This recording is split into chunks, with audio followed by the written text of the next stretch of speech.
Allah, saya bersumpah Demi Allah, saya bersumpah bahwa saya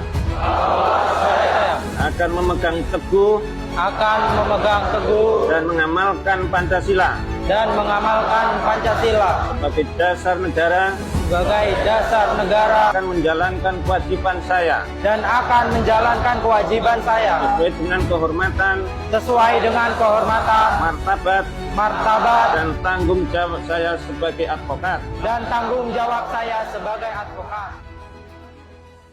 Baik, kita mulai dari pertanyaan mendasar dulu nih. Apa itu advokat? Jadi advokat sesuai dengan apa yang ada di Kode Etik Advokat Indonesia di dalam pasal 1 huruf A, bahwa itu berisi tentang profesi advokat, di mana advokat ialah sebuah profesi yang berpraktik dalam memberikan jasa hukumnya baik di dalam maupun di luar pengadilan. Nah, jadi advokat itu bukan cuma mengerjakan praktek tugasnya, itu gak cuma tampil di sidang, tetapi advokat juga bisa sebagai penasihat hukum dan juga sebagai konsultan hukum.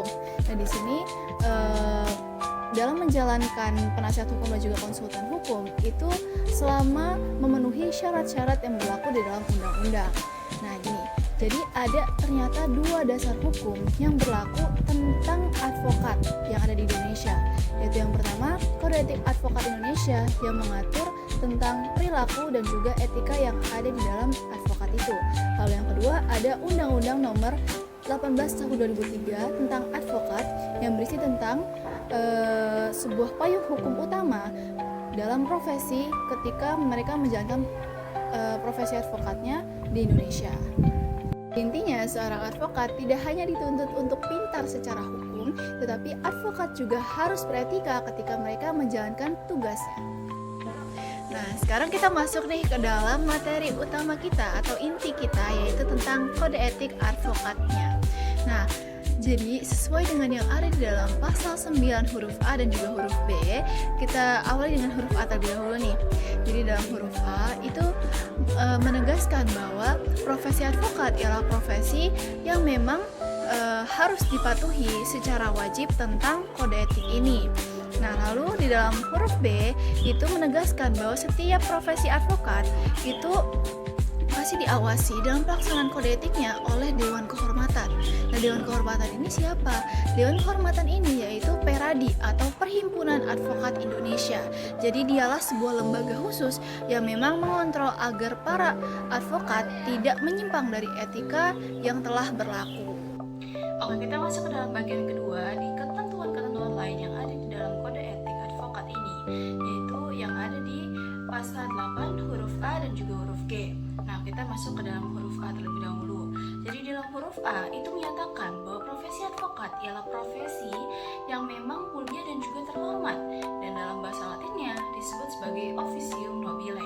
Jadi dalam arti advokat ialah profesi yang mulia dan juga terhormat, maka advokat ialah profesi yang tidak menjunjung untuk mencari nilai ekonomis, tetapi profesi advokat ialah profesi yang mencoba untuk membantu masyarakat dalam mendapatkan keadilannya.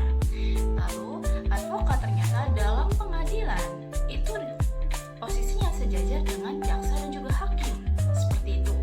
Dan ternyata advokat juga memiliki kedudukan di mana profesinya itu dilindungi oleh hukum, undang-undang, dan juga kode etik ini yang sedang berlaku. Di sini kita sudah tahu ya betapa pentingnya tanggung jawab yang ada di dalam advokat ketika mereka menjalankan profesinya. Nah, kita langsung masuk ke dalam materi di poin G atau huruf G, di mana isinya itu mengatur tentang bahwa advokat ternyata boleh untuk mengundurkan diri dari suatu perkara apabila terjadi sebuah perbedaan pendapat dengan kliennya sehingga perkara tersebut tidak bisa diselesaikan. Jadi meskipun advokat itu bertugas untuk membela klien, tetapi ada batas-batasnya, yang dimana advokat tidak bisa dipaksa untuk menangani suatu perkara dengan cara yang bertentangan dengan prinsipnya, seperti itu. Dari sini kita bisa menyimpulkan bahwa advokat memiliki kode etik yang bukan cuma sekedar aturan formal, melainkan kode etik ini ialah sebuah pedoman moral yang dapat menjaga martabat dari profesi advokat tersebut di dalam Indonesia Baik, jadi saya akan menjelaskan tentang kode etik advokat Indonesia. Jadi kode etik ini dibuat untuk menjaga martabat serta integritas dari seorang advokat itu sendiri. Jadi advokat itu dituntut selain dia pintar dalam hukum, dia itu harus berintegritas, menjaga moral atau perilakunya, serta bertanggung jawab.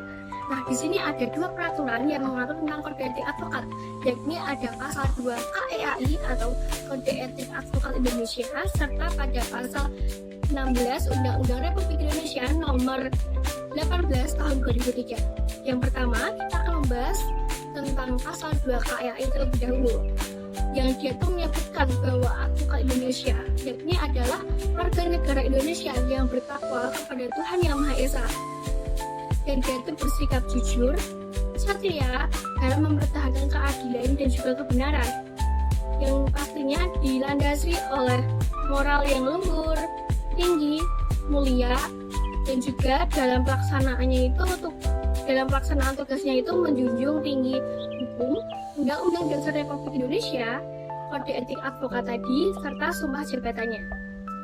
Baik, jadi tadi kita sudah membahas tentang pasal 2 KEAI, yang tadinya itu membahas tentang martabat dalam profesi advokat seperti itu.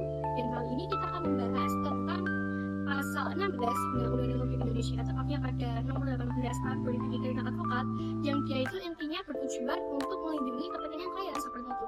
Yang dalam undang-undangnya berbicara bahwa advokat tidak dapat dituntut baik itu secara perdata maupun secara pidana dalam menjalankan tugas profesinya. Nah, jadi dengan etikat baik tadi untuk kepentingan pembelaan klien dalam sistem pengadilan. Jadi misalkan ada advokat, dia itu membela seorang terdakwa di kasus pidana, yang dimana dia itu dalam stigma masyarakat itu adalah seorang pelaku kejahatan. Nah, padahal tugas advokat di sini sebenarnya adalah untuk memastikan hak hukum dari si klien tadi terpenuhi, dan juga agar dalam persidangan itu tetap berjalan adil dan juga semestinya sesuai dengan peraturan. Nah, jadi kode etik itu menjadikan pedoman agar advokat itu tetap profesional dan juga tidak menyalahgunakan kewenangannya. Baik, tadi kita sudah selesai menjelaskan kode etik advokat. Kita akan membahas lagi mengenai organisasi yang mengawasi kinerja dari advokat.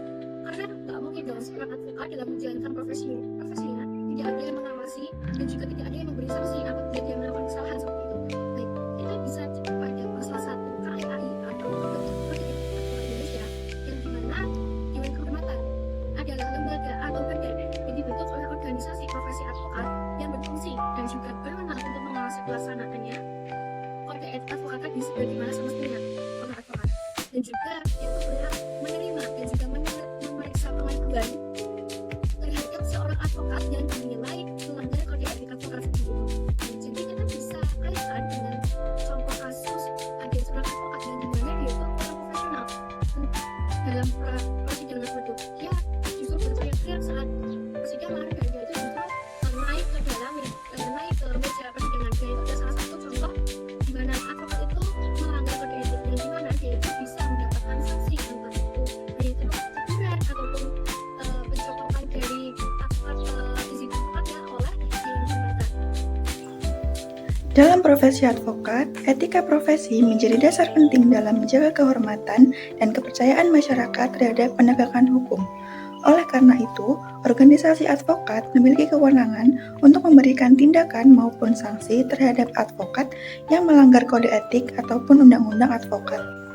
Berdasarkan pasal 6 Undang-Undang Nomor 18 Tahun 2003 tentang advokat, organisasi advokat dapat menjatuhkan tindakan kepada advokat yang melakukan pelanggaran tertentu. Pelanggaran tersebut misalnya mengabaikan kepentingan klien, melakukan tindakan yang tidak pantas terhadap rekan seprofesi, hingga bersikap tidak hormat terhadap hukum maupun pengadilan. Selain itu, advokat juga dapat dikenai tindakan apabila melanggar kode etik profesi atau melakukan perbuatan yang bertentangan dengan kehormatan dan martabat profesi advokat. Ketentuan ini menunjukkan bahwa profesi advokat bukan profesi yang bebas tanpa pengawasan, melainkan profesi yang harus dijalankan secara profesional, berintegritas, dan bertanggung jawab. Selanjutnya, pasal 7 Undang-Undang Advokat mengatur bentuk tindakan yang dapat diberikan oleh organisasi advokat. Tindakan tersebut dapat berupa teguran lisan, teguran tertulis, hingga pemberhentian sementara dari profesi advokat selama 3-12 bulan. Namun, sebelum sanksi dijatuhkan, advokat yang bersangkutan tetap diberikan kesempatan untuk melakukan pembelaan diri. Hal ini menunjukkan bahwa penegakan kode etik juga tetap memperhatikan prinsip keadilan dan hak untuk membela diri. Dengan adanya mekanisme tersebut, organisasi advokat berperan penting dalam menjaga profesionalisme serta kredibilitas profesi advokat di mata masyarakat. Dari ketentuan tersebut, dapat dipahami bahwa organisasi advokat memiliki fungsi pengawasan dan menegakkan etika profesi. Keberadaan sanksi bukan hanya sebagai hukuman, tetapi juga sebagai upaya menjaga integritas profesi advokat agar tetap dipercaya masyarakat dan mampu menegakkan hukum secara profesional. Kali ini kita akan membahas kasus etika profesi yang menyangkut advokat Firdaus Owibowo. Pada kasus Firdaus Owibowo yang menjadi perhatian publik setelah dirinya terlibat dalam insiden di ruang sidang yang viral di media sosial. Dalam persidangan tersebut, Firdaus yang bertindak sebagai kuasa hukum atau advokat menunjukkan tindakan yang dianggap tidak pantas dengan naik ke atas meja dan melakukan protes secara emosional terhadap jalannya persidangan. Perilaku tersebut dinilai mengganggu ketertiban sidang serta tidak menghormati kewibawaan pengadilan. Sebagai seorang advokat, Firdaus seharusnya menjunjung tinggi etika profesi sebagaimana diatur dalam Undang-Undang Nomor 18 Tahun 2003 tentang advokat dan Kode Etik Advokat Indonesia, termasuk menjaga sikap profesional, menghormati hakim serta menjaga martabat profesi. Tindakannya dinilai melanggar prinsip profesionalisme dan kehormatan profesi advokat karena dapat menurunkan kepercayaan masyarakat terhadap penegak hukum.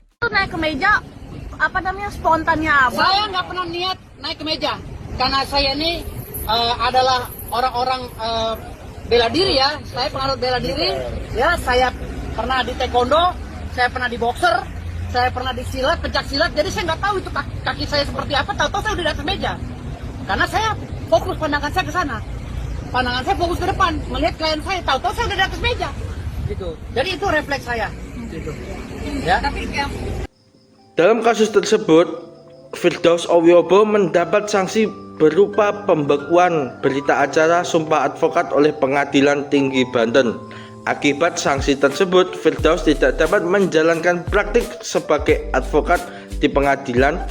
Sanksi ini diberikan karena tindakannya dinilai mencederai kewibawaan pengadilan, melanggar etika profesi advokat, serta tidak mencerminkan sikap profesional yang seharusnya dijaga oleh seorang penegak hukum.